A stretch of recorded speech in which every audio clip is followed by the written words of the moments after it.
Well, I'd like to welcome Dr. Jonathan Halpin here. He's the author of this book, Electromagnetic Radiation Survival Guide. And welcome to Magpie House. Jonathan's now living in Australia, and I highly recommend this book. And Jonathan's going to tell us a little bit about it. We're both engineers. We're both in this in the field of how wireless radiation affects our bodies. Jonathan's got one over me. He's electrosensitive as well. I don't appear to be, but I strongly understand the issues. In fact, I was designing electronic equipment over a period of 20 to 30 years with that in mind, containing the electromagnetic radiation. So I'm very familiar with the standards and how they've been changed in order to make it convenient for telecommunications.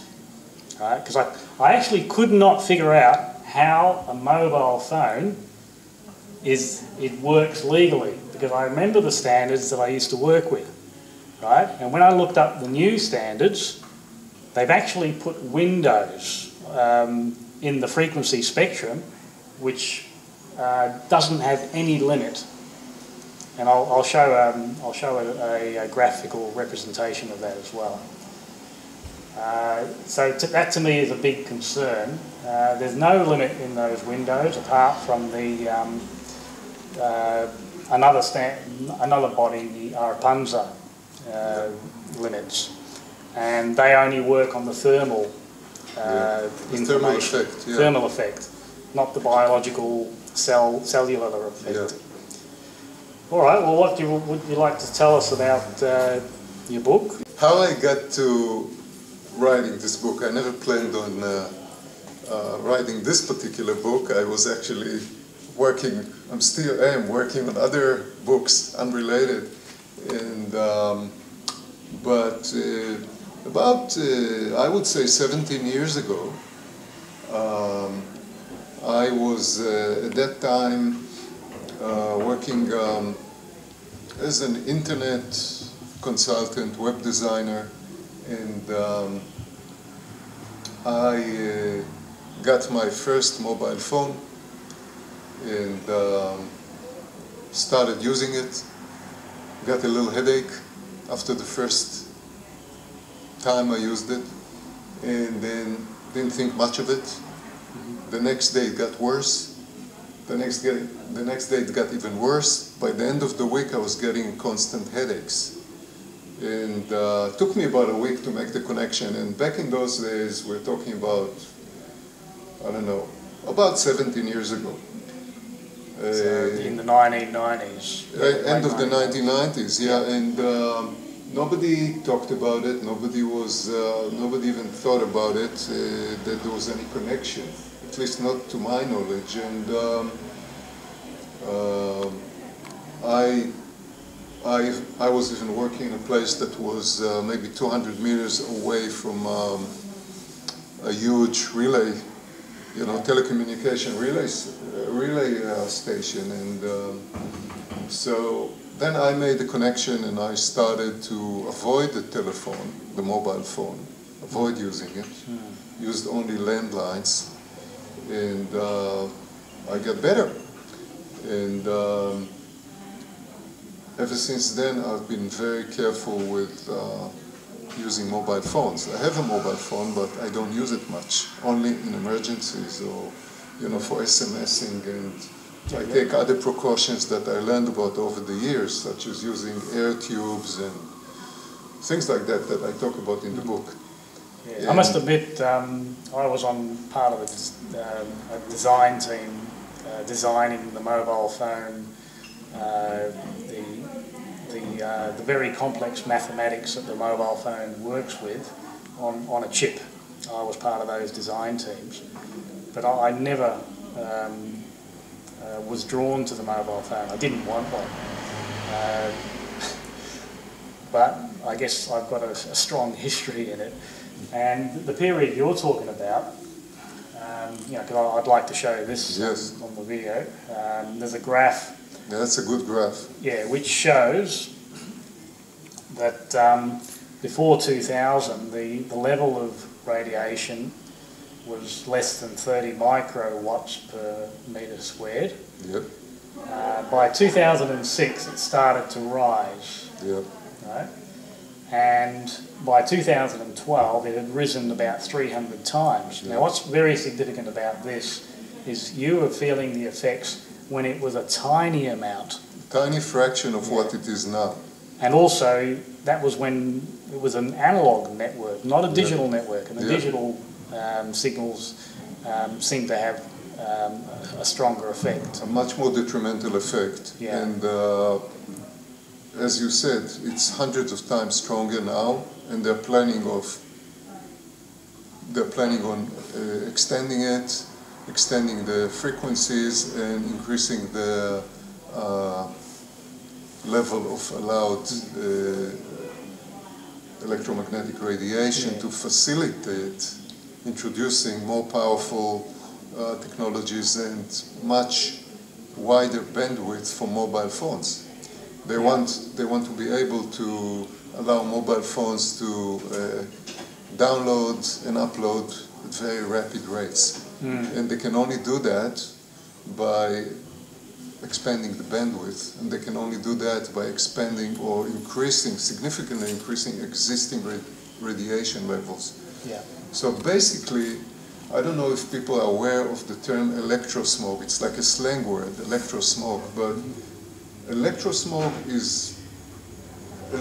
basically is a thick soup of electromagnetic radiation that we are swimming in without even being aware of it. The difference between this soup and a normal soup is that the normal soup, in order to get affected by it, you have to actually ingest it. Whereas the electro-smog, it just goes right through us. And we are transparent, almost transparent to this radiation. There's nothing in our skin or body that can really effectively block it or entering, except maybe, some bone tissue or whatever, but that is not very effective. So the problem is that we're living in very exciting times. The technology is really making very rapid advancements. And the human body and our wellness and well-being cannot catch up with this rate of technological advancement. There's no time to stop and consider, stop and reassess what impact each new invention or technological or technology that is being put into place has on human health. Well, that's why your survival guide is so important. And before we go on, I'd like to make sure people know how to access your e-book. Yep. I've got it here alongside the DVD Take Back Your Power, which we've been showing not just around Melbourne but also interstate. Yep. And to me, your book sits alongside this fabulous presentation. To get this survival guide, it's a very simple process. It's on Amazon. It's on Amazon at the moment. It's in Kindle format, which is an electronic book. You can download The Kindle Reader. The book is you can download the free Kindle Reader, and then you download the book, and you can read it on your tablet, or you can read it on your computer, or you can print it out and just read it. And in a few weeks, I hope to have a paperback version of the exact same book. Yeah. So anybody who doesn't want to read it on a computer or doesn't want to print it from his computer will be able to read it in paperback. Yeah, it's only $3.50 to download. Here in Australia, and it was once in a while it was even free, but now when it's going to be in paperback, this is not possible. So Yeah, well, I'd like to encourage people to download it because it's a very useful resource while it's still available, and people, it fills in some of the gaps of knowledge. My intention was in writing the book. There's a few other books, good books available out there, and when I wrote the book, I didn't want to repeat what others have already done because there's no need for it. What guided me in writing this book was, number one, the realization that we are facing a very, very serious health problem. As a result, as a consequence of using wireless technology and electrical devices. Number two, the realization that it's not going to go away. There is no turning back the clock, there is no turning back the wheel. We are living with this problem and we will continue living with it. And so until things get so bad that governments and regulating bodies will have to do something about it. But at the moment, that awareness hasn't filtered through yet to the extent. I know that some people, even high up, are aware of it. And I know for a fact that a lot of telecommunication companies, they have some very good people trying to figure out how to reduce the impact. But this takes years and years, and it takes costs a lot of money. And so for the foreseeable future, we are living with a very, very serious problem, which is going to increase. And the appetite for data, for information, is part of our culture already. Yeah. Well, a very strong example of that is they're planning to introduce Wi-Fi and free Wi-Fi in cities, like in here in Melbourne, and 94% of the population want this, yes. Right? But they don't know what they're asking for, right? Some of the information that I've come across are putting this up as so incredibly serious that it's going to create an epidemic, a sickness epidemic, which is unprecedented on this planet. And it affects plants, it affects animals, and will affect humans at the very basic level of life, the DNA. And we're putting this technology into schools, and that to me is a genocidal action. A child with an iPad on their lap, the signal is going straight into the ovaries. When that child grows up and has a child of their own, it could be 10 or 20 years, the child will be deformed. Yeah. And there's very graphic evidence of animal deformities around towers. The question is that one of the questions in my mind when I decided to write this book was, how come there's so many intelligent people out there, so many brilliant scientists and engineers that are working on technology, wireless technology, and very smart people in government bodies as well. How is it that this is allowed to happen? And the answer is, for anybody who wants a very thorough explanation of what's going on, I really recommend to Google the Bioinitiative Report. A Bioinitiative Report is an independent summary of a very large body of independent research done in many universities around the world, and the report was written by top scientists. And what they came up with, that when they used the totality or the summary of all these studies independent studies, in other words, studies that have not been funded by anybody with vested interest in telecommunication technology. They came to the conclusion that the evidence of morbid, in other words, health,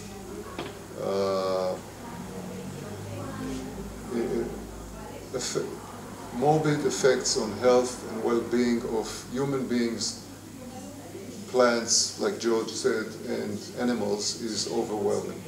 So how is it that other people haven't taken it into account? Well, the answer begins with how the standards for wireless technologies and electricity as well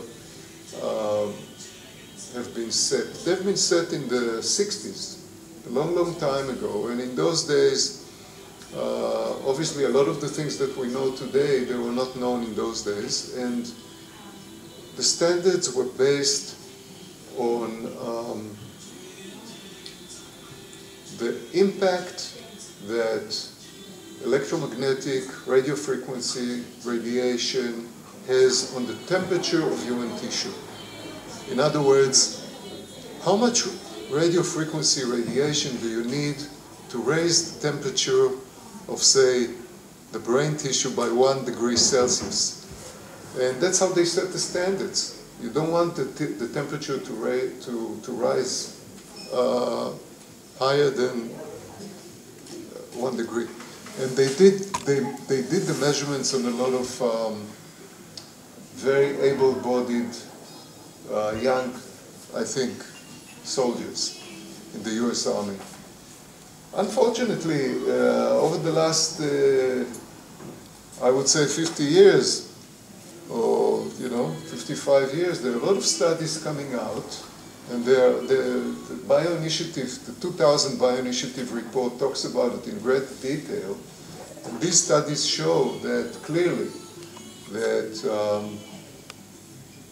wireless technology and electromagnetic radiation in general can have a range of morbid effects well below these standards that were set in the 60s, that are only based on the ability of electromagnetic radiation to increase the temperature of human tissue.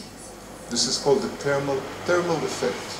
There are other effects at much lower levels of electromagnetic radiation. And these effects can increase the chance of cancer, autoimmune disease, so-called autoimmune disease, degenerative disease, behavioral disorders. They might, like George said, affect the DNA, so they have an effect on prenatal and postnatal. In other words, the baby can be born either with birth defects or later on in life have behavioral disorders, lower IQ. Absolutely, that has been proven already. Lower IQ and all sorts of cumulative genetic damage that can manifest years later, or even in the next generation, and even more the next generation. In other words, people don't realize that these things accumulate. Sometimes you need several defective genes to trigger or to join together to form a very morbid health condition.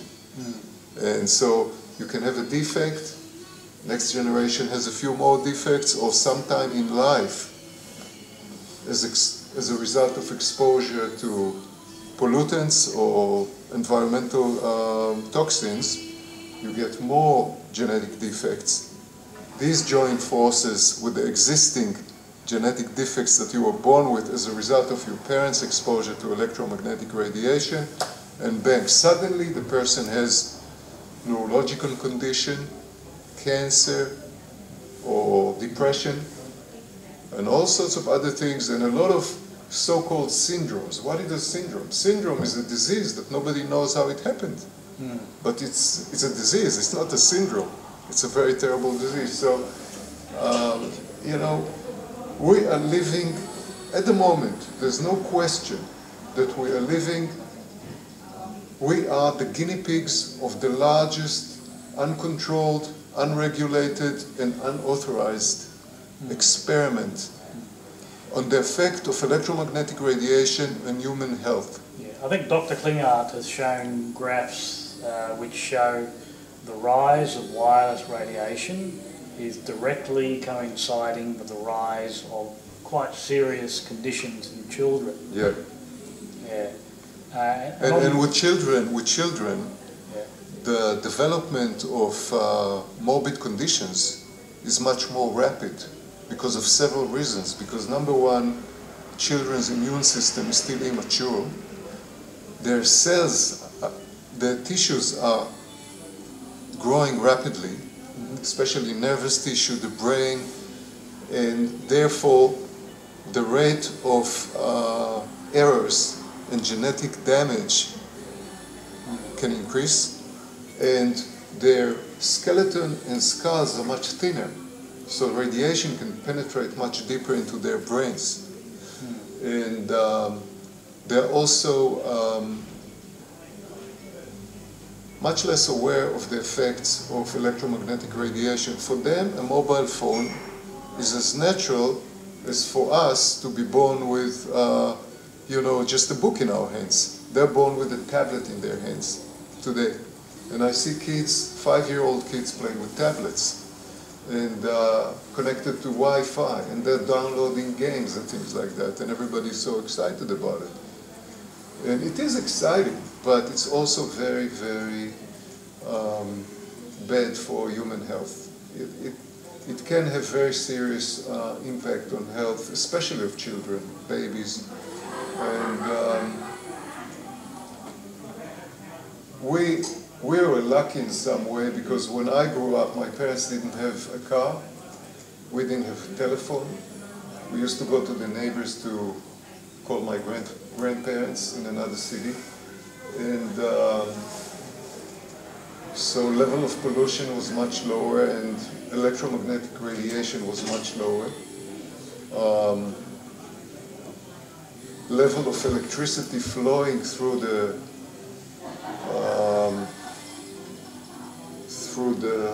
electrical cables along the street. There were same electric cables along the street, but the level of electricity was much lower because the consumption was much lower. So therefore, the level of electromagnetic, low-frequency electromagnetic radiation, as opposed to radio frequency radiation of wireless, which is much higher, was much lower as well. And the effect of electromagnetic radiation is cumulative. So it's very difficult in any particular study to isolate what the effect of a mobile phone has from the effect of a Wi-Fi, from the effect of your, say, electric blanket, the effect of your microwave oven, from the effect of the electric cables along the street corner, or the elevator machine room underneath your apartment, the very powerful air conditioning system just outside of your window, the inverters of your solar system up on your roof, although it's a green technology which is good for the environment, but the inverter generates substantial electromagnetic radiation. So what we're experiencing now is a very serious problem to human health, which is almost unavoidable as long as you don't go and live away from society, somewhere on the top of a mountain, in the middle of the desert, on a desert island, or you know, anything like that. And that's why I thought, I mean, I've no doubt in my mind that within 15 years, people will wake up. People in government will wake up. People in academia. But the damage, a lot of the damage that is done will be irreversible. And suddenly you will have a massive epidemic of unprecedented proportions. relation to the standards, just my input on that, I remember when I was designing testing equipment, you know, between 1970s and 1990s, and actually getting it tested for electromagnetic radiation, the standards were very stringent. I was using AS3548 at the time, and it also targeted dirty electricity. You had to stop the conduction of electrical noise going back onto the line as well, and that's one of the very significant health effects as well. Maybe for the benefit of the viewers, we just say that there's three main sources of electromagnetic radiation now. One is called RF, which is wireless, mobile phone technology, microwave, you know, and the other one is electricity. That's the oldest one, simple electricity, which comes from electrical appliances, wiring and cables. And there's one that people don't understand so much, but it's just as bad. It's called dirty electricity. And dirty electricity is caused by all sorts of electrical noise that takes a ride, like a parasite, like a noise on top of the clean sinus wave of the 50 or 60 hertz sinus wave that electricity is supposed to be. And this noise has always been there. It's coming from outside your house, but also from within your house, caused by a lot of electrical and electronic appliances that are not filtered properly to prevent the leakage of the noise back into the electrical system. And this is getting worse and worse because we're using electronics much more than before. Well, what's very significant about that is the smart meter uses a switching mode power supply, which generates very fast rise times, and that generates significant dirty electricity. And what I've noticed, though, is when I refer to the Energy Safe Victoria report, the safety of advanced metering infrastructure in Victoria, it puts up an argument for not having these devices safety tested, right? And the argument is relating to the analog meter, right? The mechanical analog meter, which doesn't generate any of this noise. It doesn't require testing. It's like wiring. It's as benign as wiring, right? But these smart meter devices are an active device. They've got the switching mode power supplies. Why have they given themselves this exemption for safety testing? Not only from the point of view of dirty electricity, but also fire, right? I've got a huge number of reports on There's a whole range of issues related to smart meters, and there are many groups in America that are debating this now. And basically, smart meters have a safety issue because there have been fires already. There are privacy issues because smart meters can actively collect a lot of information on usage patterns. In other words, they are able to disclose when and how and what you're doing at home with regards to electrical and electronic appliances, and also if you are at home and how many people are in your household and when. And when you go to bed and when you get up and when you go on a holiday and shut down the garage door and you're not at home. So there's privacy issues, and all this data is collected by private companies.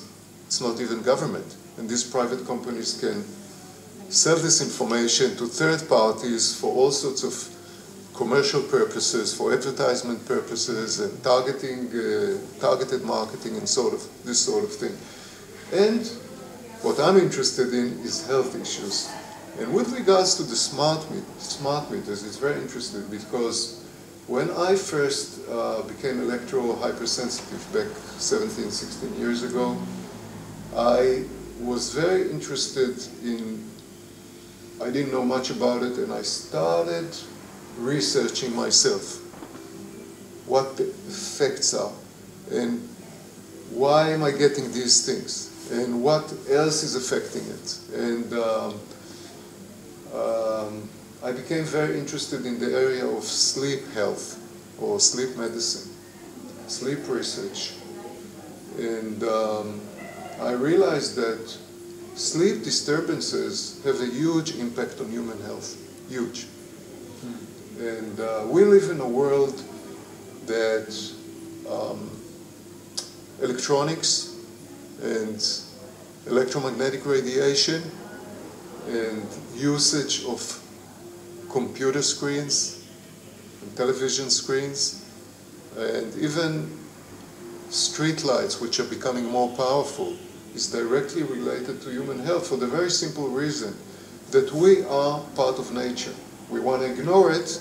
We think we can ignore it. We think we are part of the virtual world that we've created around ourselves that is fascinating. It's fascinating. I used to be an engineer. I love technology to this very day. And every technological wonder I'm fascinated with. But at the same time, you know, I get chills up my spine because I know it has a morbid side. And the more you get addicted to it, and you can't get away from it. The thing is that as part of nature, our well-being depends on a cycle called the circadian rhythm, which is the 24-hour cycle of planet Earth revolving around itself. That's how we get darkness and light, day and night. You read the Bible talks about it. God created day and night. And the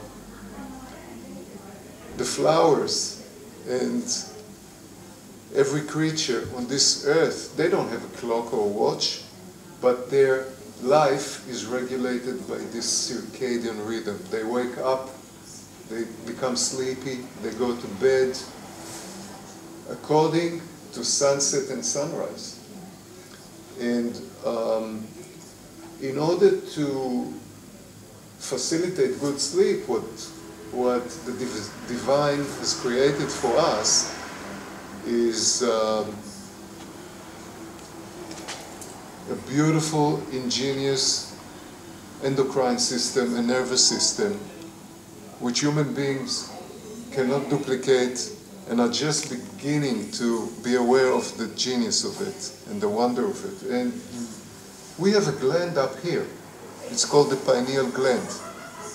And people interested in yoga will tell you that it's also the seat of the third eye. What's called the third eye, for anybody interested in meditation and yoga, is a very important center, energy center in the human body. And it so happens that the pineal gland manufactures about 85%, 80 or 85% of the melatonin, which is a master hormone in the human body. This hormone is crucial to human health. People used to think that this hormone is only for, the melatonin is produced, most of the melatonin is produced when it starts getting dark. When it starts getting dark, and you know, when you have sunset and everything becomes warm and the color is golden and orange, that means you have less blue light and then no blue light, because the light spectrum goes from red to blue. And when the blue part of the spectrum diminishes, that's when melatonin starts to be produced here in the pineal gland. And melatonin triggers off your sleepiness. Sleepiness makes you want to go to bed. When you sleep, your body regenerates. You have basically two types of sleep. You have the rapid eye movement, which is the dream phase, and you have the non-rapid eye movement, which is the deep sleep. Yeah. And in the deep sleep, the body regenerates physiologically.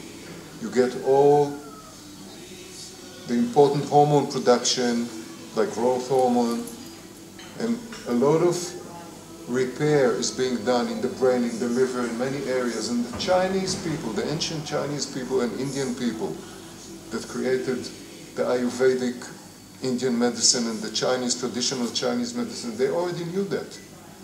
They talked about the different organs that are activated during particular times of day and night. And for example, between 11 and 1 in the 11 p.m. and 1 a.m. and then between 1 a.m. and 3 a.m. the particular organs that are being activated are the liver and the gallbladder. That has to do a lot with your cleaning the blood, repairing damage, helping the immune system get into high gear. And all that's disrupted. That is disrupted because when we are exposed to light, computer screens, and those smart devices that have the light is very bluish, very bright. The lights that we have today, the CFLs, those compact fluoros, compact fluorescent lamps, they have unnatural, most of them have unnatural, very bright light which is biased towards the blue side of the spectrum, and television screens. And all those lights, what they do is they delay the onset of the production of melatonin, and that delays the onset of sleep.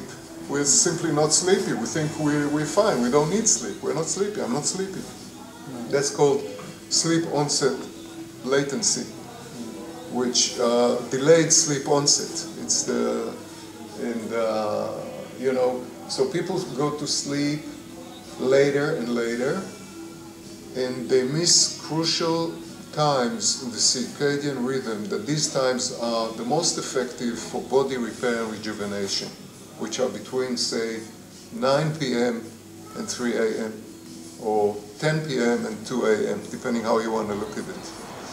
We need to be in bed by 10 p.m. latest, period. That is something that I found on my own body, and Chinese medicine has found that 6,000 years ago, 5,000 years ago. They already knew that. They were much smarter and much more advanced than we think we are today, without all this high tech. Well, I must say, one of the reasons I moved out of electronics engineering after a 30-year career, which was very exciting, I really enjoyed it, very rewarding. I happened to do Anatomy and Physiology 1. And even though I was on some of the leading edge design teams in the world, designing integrated circuits and transferring extreme complexity onto these integrated circuits, tinier than your little finger, the nail of your little finger, and incredibly complex mathematics being done in silicon, in electronics.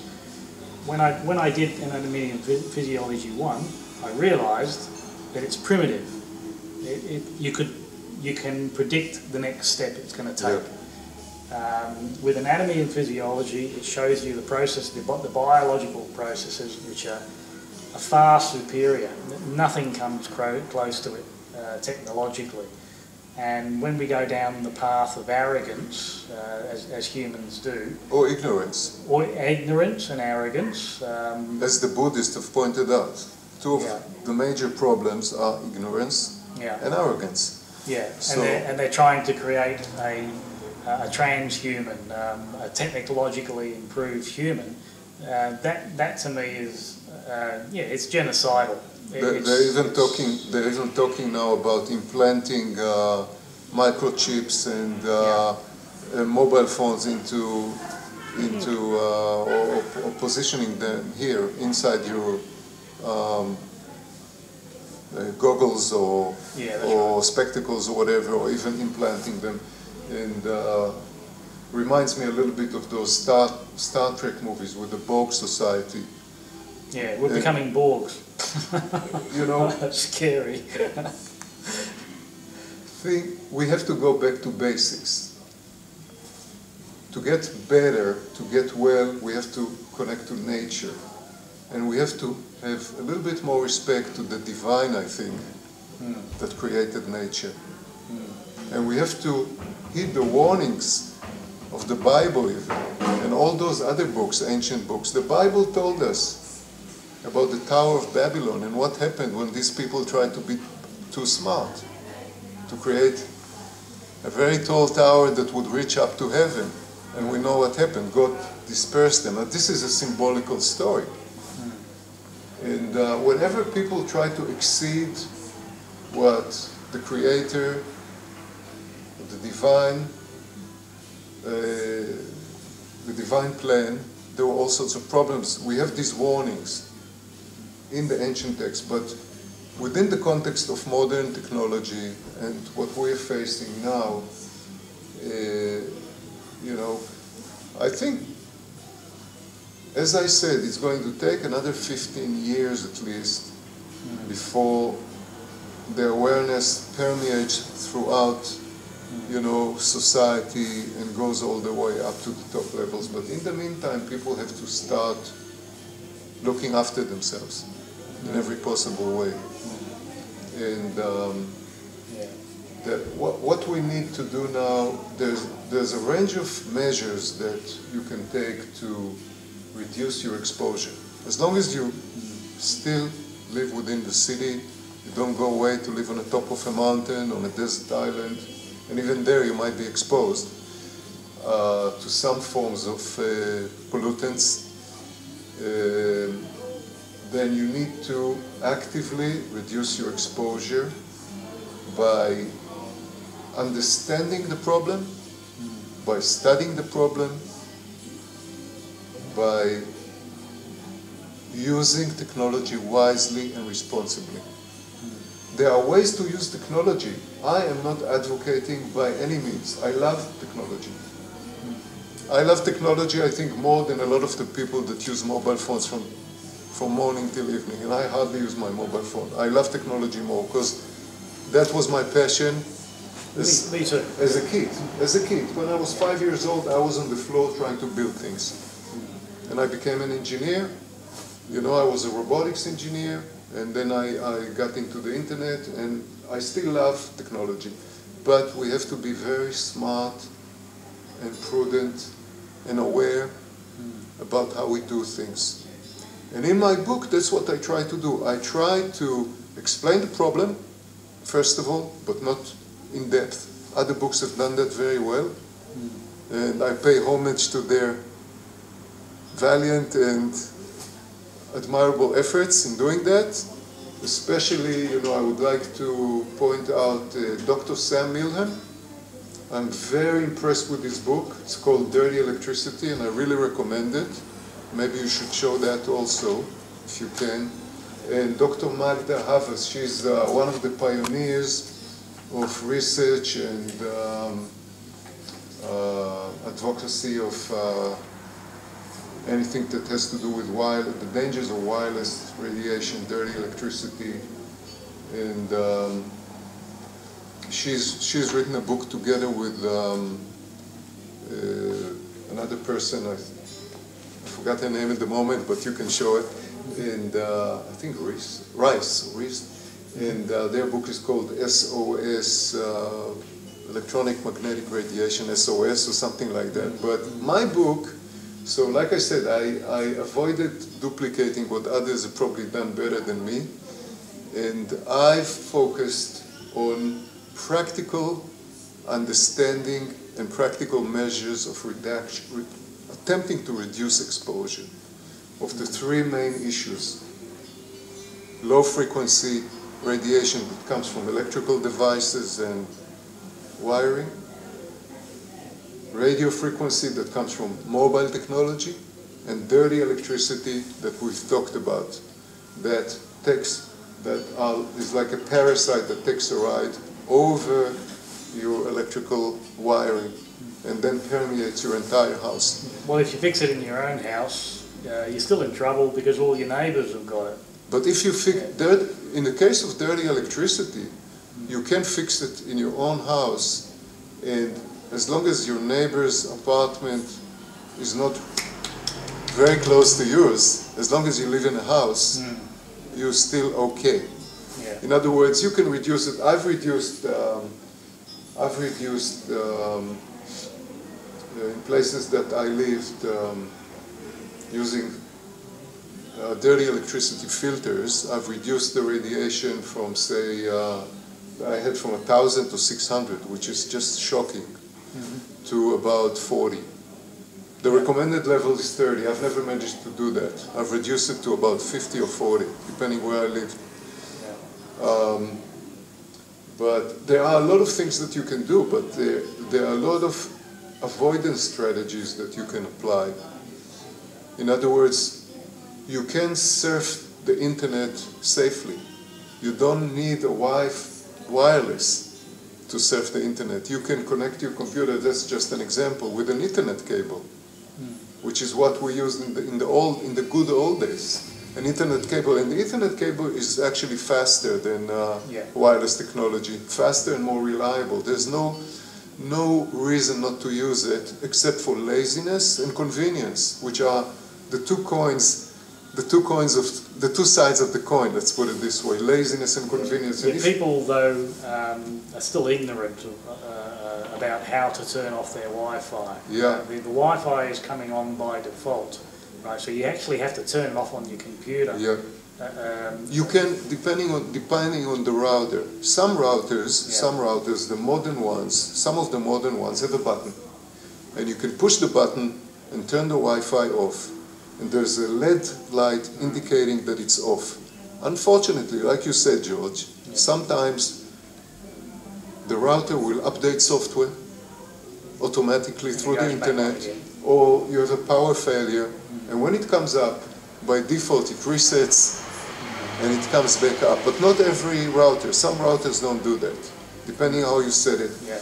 And the old routers, they don't come with a button, a lot of them, and then you really have to get into the control screen, which makes it very difficult for most people. So for most people who want to deal with that problem, they probably need a router that has a push button and a LED light indicator for on and off of the Wi-Fi.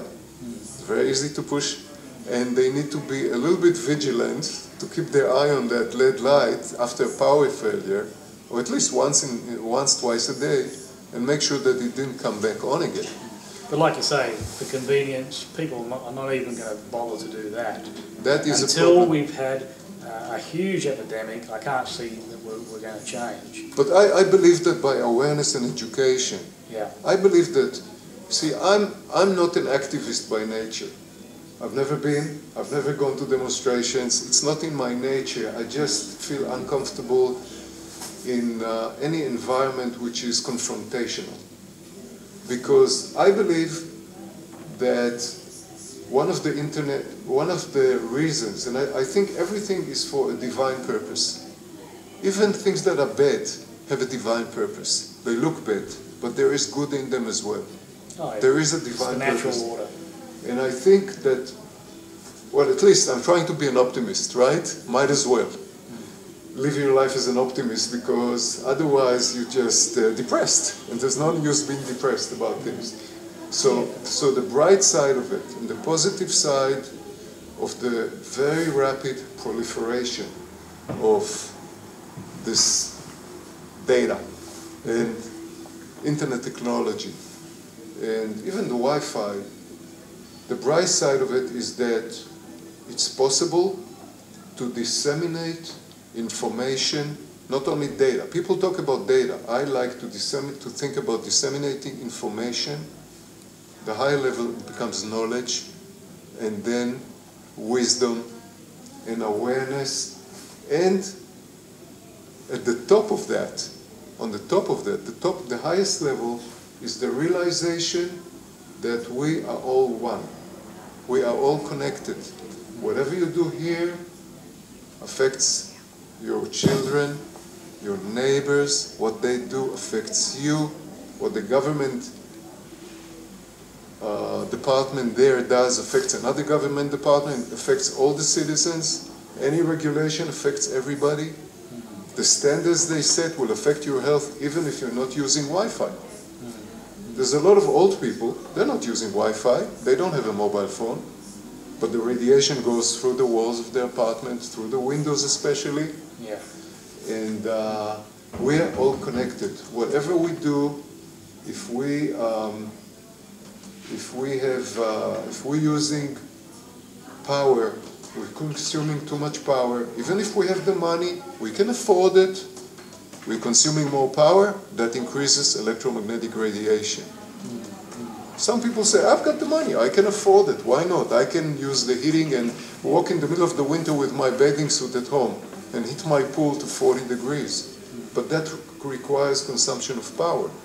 And that increases levels of electromagnetic radiation. We need to be aware of it. The awareness is more important. Fighting and fighting and fighting and going and demonstrating, it has its place, because that also generates awareness. But when it gets too confrontational, it generates a clash of egos. And then automatically there is it's not possible. Once there is opposition and ego and hostility involved, it's very difficult to resolve the situation. So I think the demonstration should be to raise awareness. It should be to bring the issue up and to plead for cooperation. That's the better approach. That's precisely what I put out there. That instead of being against something, instead of being against, what are you for? Exactly. And even protest, by definition, doesn't work, because protest acknowledges an external authority. Yeah. Right? And blames, puts a blame. Yeah, and we are all to blame. Yeah. We are all in this together. Right. We are all, because when I'm spoiled and I'm buying more products and I'm using more power and I'm driving back and forth with my car whenever I feel like buying a chocolate instead of doing it once a week, I'm using more power, I'm polluting the air more, I'm consuming more power for everything, I'm consuming more products that I don't need, and I throw them and they end up in the ocean, in the belly of a fish that I'm going to eat 6 months later. So everything is connected. We need to be aware of our interconnectedness. We are all together in this. We are all one. It's not me versus him that he's bad. I'm just as bad because I am spoiled. And I'm not grateful to the divine for creating this beautiful planet. That's why I allow my actions and myself to trash it. And if I have more gratitude and more humbleness, then I will think twice. When I take a shower, I will do it quickly. I will not waste water, because there's a water problem. And I will not turn the heat up, that there's steam coming out of my house every time I take a shower. I'll be a little bit more economical about it, even if I can afford it. It has nothing to do with my level of financial affluence. It's got to, the minute I think about it, even the little steps that I do to conserve, not to waste, not to throw away plastic bags, and not to turn on all the lights in my house when I don't need them, that awareness will generate across the universe, and definitely to the other side of the world. And just like that experiment with the story with the 100th monkey. 100th monkey, yeah? Maybe people don't know about it. I don't remember exactly the details, but I think it was done in Japan. When one group of monkeys learned how to wash the seeds in the water to eat them, another group of monkeys, which had no physical contact. They were on an island, but the same type of monkeys. Yeah, another group of monkeys, totally isolated, also learnt that same skill. And it's the same with humans. There's countless inventions which are invented at the same time in multiple parts of the world.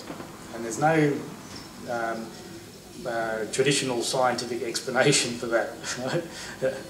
It's more of a consciousness thing. Even the telephone was invented by a few inventors around the same time, and a few famous inventions. Have you heard about the source field telephone? No. It's a telephone that doesn't require electromagnetic radiation, and instead of taking time from one point to another, it's instant. Right? It's like a quantum physics type something telephone. Like that, yeah. So theoretically, and then I'm getting this from David Wilcock, you should be able to have a telephone which you can communicate to anywhere in the universe instantly. It doesn't require the speed of light anyway. we actually have that technology already. It's called telepathy. Yes. And the ancient people, the ancient Aboriginal people, and Aboriginal people in Australia, and the traditional Indians in America, and all the ancient people, they had very great telepathic abilities, which we have lost because technology and noise and pollution is making our senses very dull. Yeah. And that is also one of the problems, that this intuition is not only some, ancient legend, or it's good for having experiences and all these things that people are looking for. It's important for our survival. The intuition is one of the most important tools that the divine has given animals and humans for their survival, and we are losing it at the moment because of the interference of electromagnetic radiation. The pineal gland that is interfered by electromagnetic radiation, and I forgot to mention it, when you started talking about smartphones, there's growing evidence, and some researchers are pointing out to very strong possibility that technology like smartphones that generates ongoing, very rapid, short but powerful pulses of energy. In other words, they're not broadcasting continuously like a mobile phone when you're having a conversation. They are sharp, very strong pulses of electromagnetic, digital information that's going in short, sharp pulses. These pulses probably have a very disturbing influence on the pineal gland, which is similar to strobe light. I don't know if people know strobe light. Strobe light is a very powerful light that flashes, and you can set it up to flash 50 times, 30 times per minute, and things like that. It can cause epileptic fits. And it can cause epileptic fits, and it has an effect on the brain. So they now think that this type of transmission can have the same effect of very powerful light on the pineal gland. You can have your eyes closed, but these short and sharp and powerful pulses of electromagnetic radiation reach your pineal gland. They penetrate your skull and your brain without any problems. It's not like light, that if you have a sleeping mask, the light cannot get through. And that also disrupts the production of melatonin that we discussed about before. And melatonin is not only to make you sleepy and sleep better and fall asleep. Melatonin is a master hormone that now it's been proven that it has a major part in fighting cancer. So what we're seeing now is that not only that the electromagnetic radiation is affecting the DNA of our cells and of every cell, of every tissue in the body, disrupting and increasing the chance of cancer that way, but it's also disrupting the protective mechanisms against cancer, like disrupting the production of melatonin. So you're damaging the immune system, you're damaging every tissue in the body on one hand, and you're weakening the immune system, that when a cell cancer is formed, the immune system might not identify the cancer cell as effectively due to the lack of melatonin, due to the lack of other hormones that are not produced properly, and the repair is not done at night properly because we're not getting enough sleep, we're not getting restorative sleep. As a matter of fact, there was an interesting study done in the Technion, I think, in Haifa, in Israel, and they have superimposed the satellite maps at night, which show where there is a lot of electricity because it shows light, where there's a lot of street lights and house lights and that sort of thing. So it indicates there's a lot of electrical wires going through that area, and they superimposed it on map that shows the concentration of breast cancer, the prevalence of breast cancer in certain geographical areas. And there was a very strong correlation between them. Yeah. Of course, it doesn't prove that street lights cause breast cancer. And it's not a causative proof. But there is a correlation, and there's definitely a correlation between levels of technology and levels of sickness. And certainly there's a correlation between, I went to a few universities and I proposed to them to do certain studies, epidemiological studies, to try to find out correlation between different types of electromagnetic radiation and prevalence of different types of cancers, which I thought would develop more rapidly. And therefore you can do the study quicker and come out with but nobody was interested. Yeah. It's not that these people that I talked to weren't aware of the problem. I talked to some very smart professors, much smarter than me for sure, better than me in research, and smarter, and they were very aware of the problem. But they were also very aware of where the research funding is coming from and the possible impact of certain type of studies or on this research funding, or the difficulty in getting research funding for a particular type of research. Yeah. And I'm not saying this in a negative way, because every person has got to think about his family, his livelihood, he's got a responsibility towards his children, and he's got to protect his job. And I understand that totally. But this is part of the problem of conducting an independent study that might come up with controversial results as far as powerful corporations which have vested financial interest in, whether it be the pharma industry, telecommunication industry, genetically modified food industry, or any industry that is very powerful, and the studies might have an impact on their income, on their bottom line. And people don't want to go against that sort of thing, and I understand that. Like I said, I don't think that the solution can come from a controversial approach.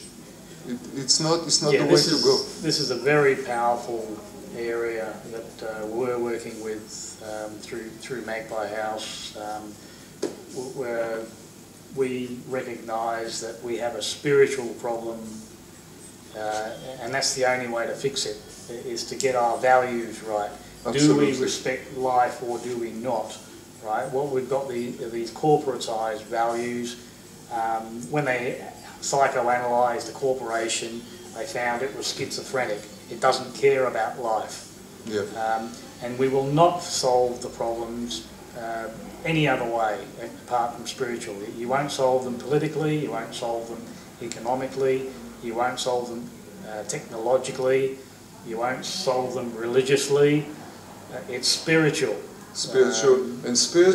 Spiritually, maybe some people have, when you're saying spiritually, maybe they have a different picture in their mind. I'm talking about values. What that word means, but I think spiritually it means spirituality is connected to the core,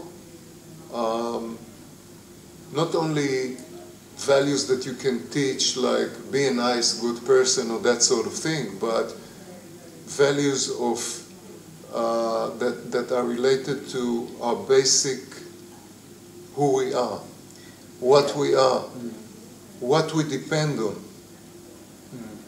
what we need to give gratitude to, what it means gratitude, what it means to be a creature. We are a creature. Somebody created the web us. of life, He yeah. created the web of life. He created the universe. We are not here to do whatever we want. We are just custodians. Exactly. We are custodians of whatever is around us. And if we abuse it, we are just going to go the same way the dinosaurs and all sorts of extinct civilizations went before us. We're going to be no different. I'd like to share something which again comes from nature and it's derived from many sources like Bruce Lipton. Dr. Bruce Lipton. Yeah, Dr. Bruce. He's one of the foremost biological physicians and metaphysicians on the planet right now. And I quote from his new documentary, Spontaneous Evolution, that civilizations rise, they plateau, and then they collapse. Yep. This is not unusual, right? And happened to the Roman Empire. Yeah, happened to the greatest empire. Well, it happens to all empires. We could quote to lots of empires. All empires. And the ones that come out are the ones that are willing to change. Yeah. Now, if I go to perhaps an interesting quote on this, if I quote the golden age of Gaia and a bit of Bruce Lipton, the bad news is that Earth is undergoing a pattern of cleansing. All that belonged to the old paradigm will be swept away. But the good news is that the Earth is undergoing a pattern of cleansing. All that belonged to the old paradigm will be swept away. And it's up to us to choose whether it's good news or bad news, right? If we resist the change, then it will be bad news, right? And I'll go into the full quote of that. It's saying, every last vestige of pollution caused by the overcutting of forests, the wanton pillaging of resources, the destruction of water through unbalanced industrial activities such as fracking, oil and natural gas drilling, overbuilding of heavy structures and concrete which prevent the earth from breathing, all these things and more will be swept from the planet. We hear some of you ask one another, what will be left of our world? And when you say our world, you are not speaking of the planet, of the soil, the water and the air that are so vital for all life to exist here. No, you are speaking of your cell phones, your vehicles, your comfortable heated and cooled houses that you reside within, despite the fact that the other 80% of humanity barely exists at poverty levels in substandard housing and with no sewers, electricity or running water. So the emphasis here is what is it that sustains and not enough food. As well as that, What is it that sustains us? It's the soil, the water and the air.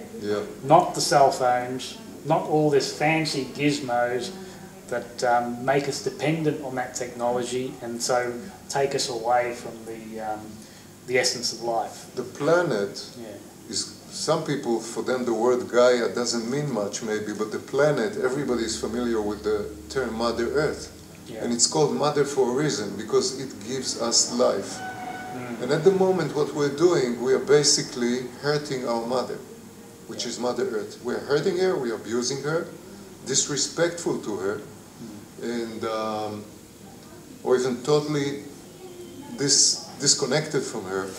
So the difference between Mother Earth and our biological mothers is that we are still connected to Mother Earth with the what do you call that navel cord? Umbilical cord. We are still connected, all our lives we're connected to Mother Earth, whether we like it or not, but we are ignoring that fact. And we're cutting that umbilical cord with this recklessness and ignorance.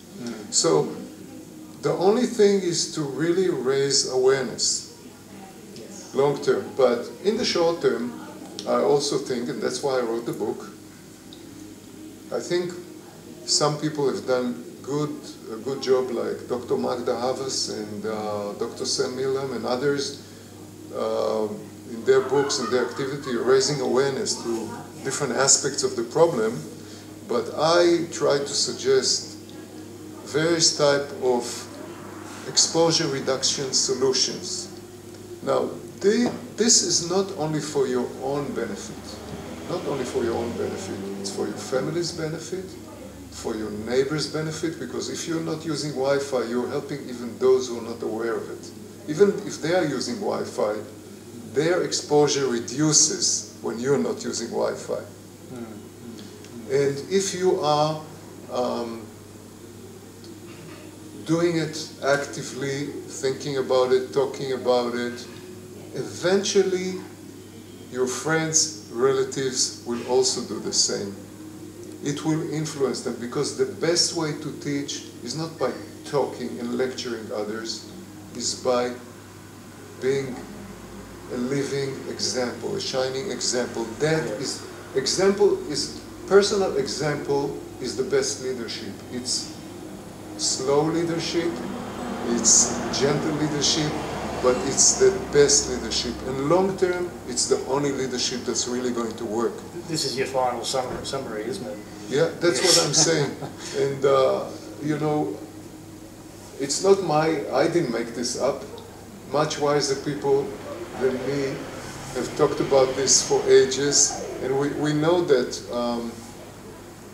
maybe one of the greatest leaders in the history of mankind was Moses. The Bible talks about Moses. They say that Moses was the most humble person in the world. And he needed his brother Aaron to talk on his behalf because he also stuttered. And Moses was a person, an egoless person. He lived for his people. And he taught by example. And that's the sort of leadership we need more of.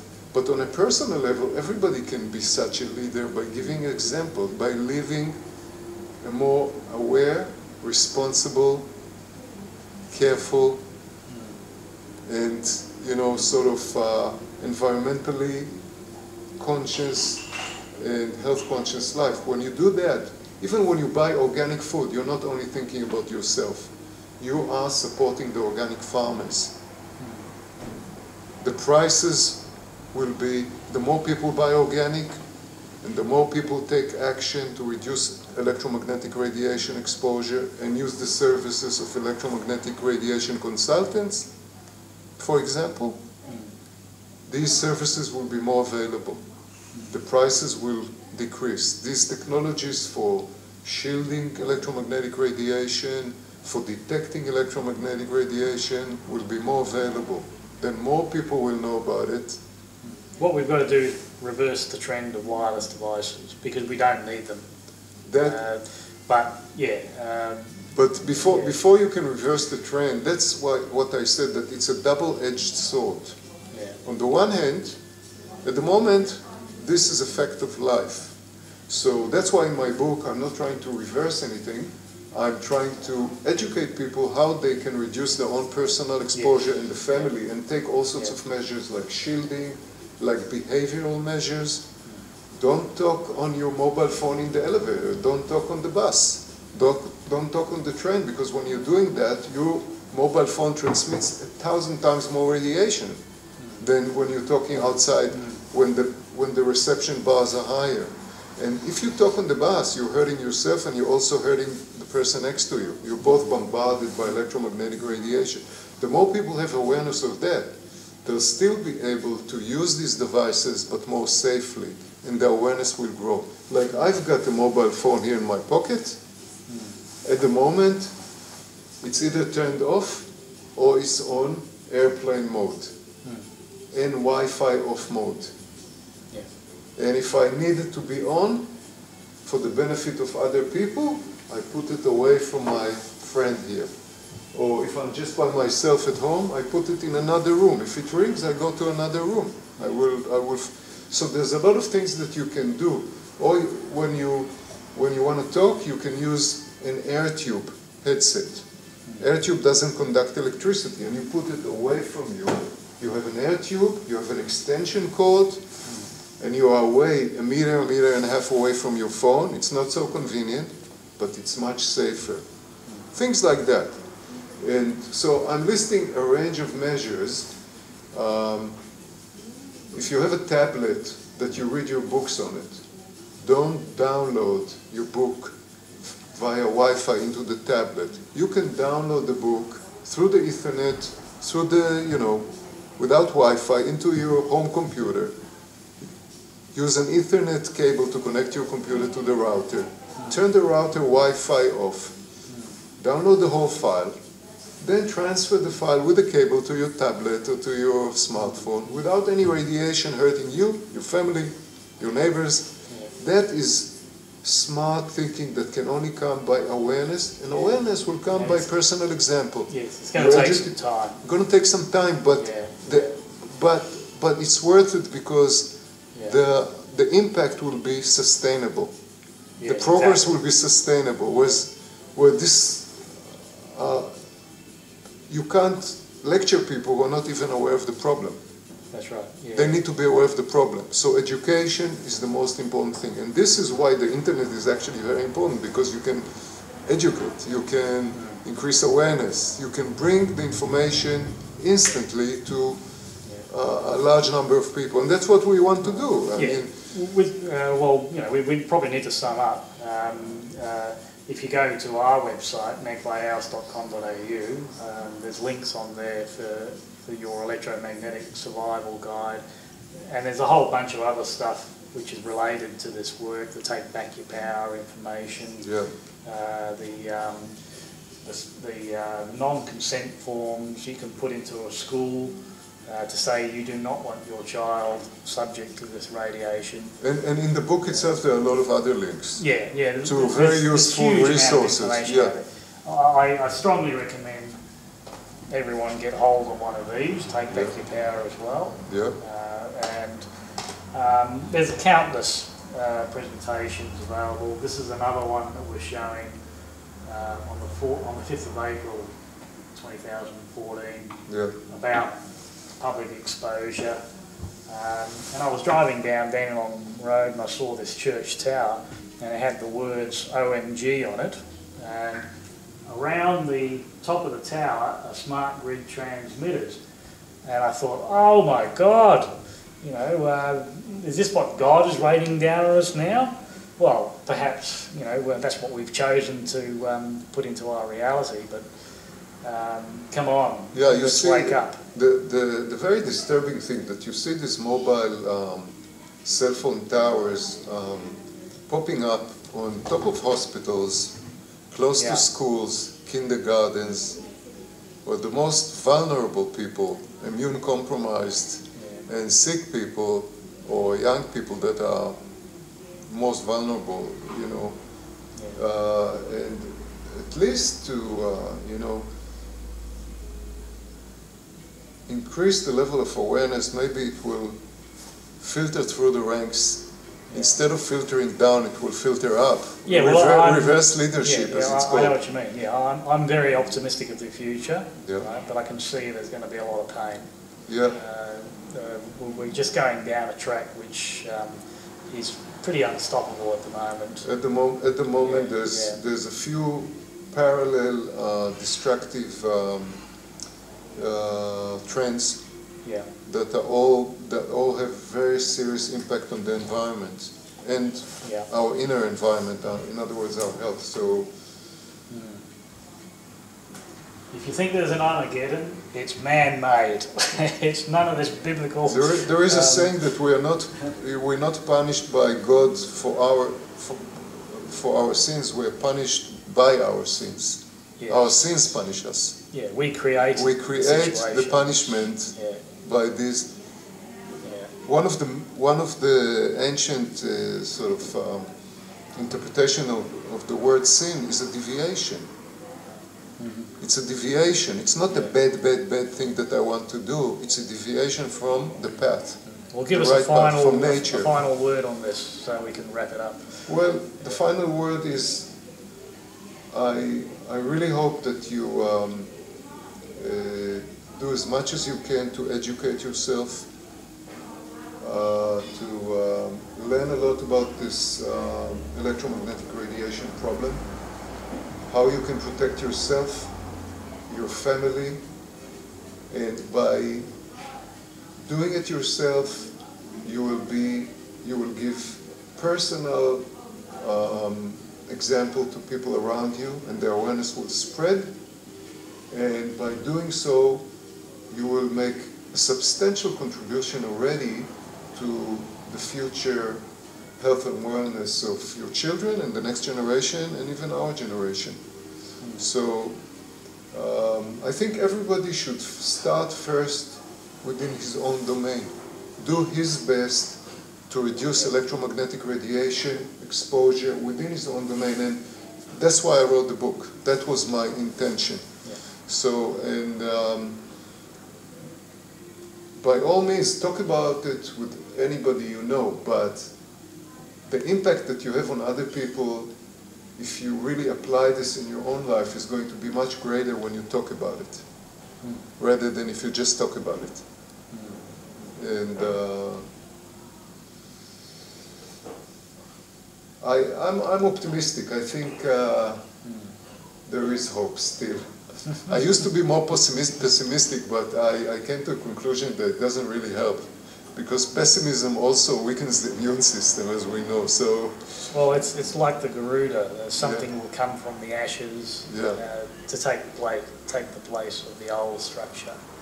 But we need to be optimistic, because as an optimistic person, you have more impact on other people's awareness, and you can get their cooperation much better. Yeah, as an optimistic, win-win type person, rather than as using a blaming type, angry type approach. It doesn't solve anything. No, it doesn't. It never has. Only creates wars. We have enough wars at the moment. So. Yeah. All right. Well, I think we can call it a day. Wrap it up. Yes. It's getting late. Thank you very much. Where do you get the book?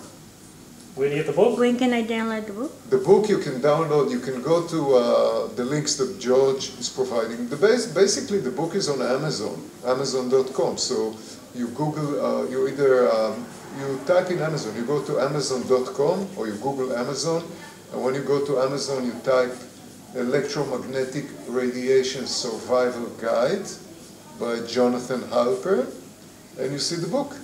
And hopefully, within a few weeks, I will have a paperback edition, because somebody already, his feedback was that it's, if I'm talking about electromagnetic radiation problems, I should really have a paperback edition, that not to force people to read it on their tablets, which is an electronic device. But you can read the book on any computer. You can download the book on any computer and read it using a free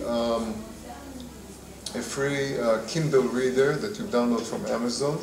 And if you follow the advice in the book, you can use your desktop computer or even your laptop relatively safely. If you follow, I give a lot of advice there how to use your computer with minimal radiation exposure. You don't need to have a high radiation exposure using your computer. So you can still read the book if you get it now, even before it comes out in paperback. But hopefully it will come out very soon in paperback. All right. Thank you very much. Thank you, George. Yeah, and just one final word. Dr. Faye Stone, she has qualifications in traditional Chinese medicine, but also in biological energetic medicine. Yep. She has a brand new technology which actually sees the life force lines. Yep. We've got a session here Friday, 4th of April, talking about resonant medicine. Yep. And I've seen some of the videos. When you pass a crystal over a person's inflamed area, like a throat chakra or condition. Thyroid gland. Yeah. It changes the energy lines. Yeah. And you can even see the meridians along the hand. Yeah.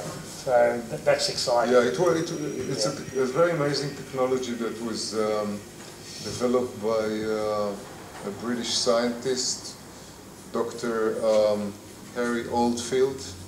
That's the person. Yeah, Yeah. that's the same. He was here a few times already. Yeah, An amazing person and amazing technology. Yeah, I've seen it myself. I was very impressed. All right. Well, we better call it a day. Call it a day, yeah, before it becomes night, and we need to recharge our pineal glands melatonin.